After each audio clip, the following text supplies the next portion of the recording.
वडी कुर्ली येथील भाकणूक देशात स्त्रीवर्ग राजकारणात मोठी बाजी मारेल, भगवा झेंडा राज्य करील, आपत्काळात भक्तांचे दुःख मी माझ्या पायाशी घेईन, देवधान्य बहुत पिकेल, राजधान्य उदंड पिकेल, असे आशीर्वचन श्री क्षेत्र आप्पाचीवाडी येथील श्री हलसिद्धनाथ देवाने भक्तांना भाकणुकीत दिले। या भाकणुकीत म्हटले आहे, आप्पाचीवाडी तीर्थक्षेत्र प्रति शिर्डी होईल। हलसिद्धनाथाच्या मंदिराच्या बांधकामाला 33 कोटी देवांचा आशीर्वाद आहे। दूध घालणारा कर्जात तर डेअरीचा मॅनेजर मलई खात राहील, साखर सम्राटाची आसंदी डळमळीत राहील, चालता बोलता मनुष्याचा प्राण जाईल, मनुष्याच्या आजारापुढे डॉक्टर लोक हात टेकतील, शेतीसाठी देशात खून पडतील, समुद्राची संपत्ती नाश पावेल, पाकिस्तानातील भारत देशाचा चौथा हिस्सा भारताच्या नियंत्रणात येईल, देशात भगवा झेंडा राज्य करेल, जाती धर्मात वैरत्व वाढून हाणामाऱ्या होतील, जगात अंडरवर्ल्ड डॉनची हत्या होऊन टोळी युद्ध धुमसत राहील,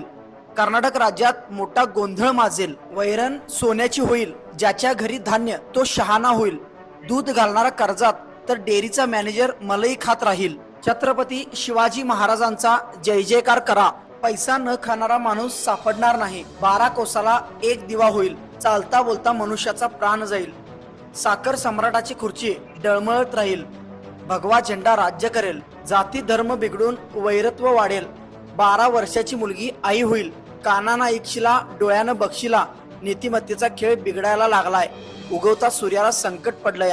आताची एकूण परिस्थिती पाहता नीतिमत्तेचा ऱ्हास, मनुष्याचे अधर्माने वागणे, त्याचप्रमाणे प्रदूषणाची पातळी वाढणे आदींमुळे पृथ्वीचा तोल ढासळत चाललाय। यामुळे मनुष्यावरती खूप मोठं संकट येणार आहे। 34व्या वर्षी माणसाला म्हातारपण येणार आहे। तुमचं दुःख माझ्या पायाशी घेईन, अशी नातांची भाकणूक लाखोंच्या गर्दीमध्ये आप्पाचीवाडी येथे पार पडली। व्हिडिओ आवडला असेल तर लाईक करा, शेअर करा, कमेंट करायला विसरू नका आणि हा आपले चॅनल सबस्क्राईब करा।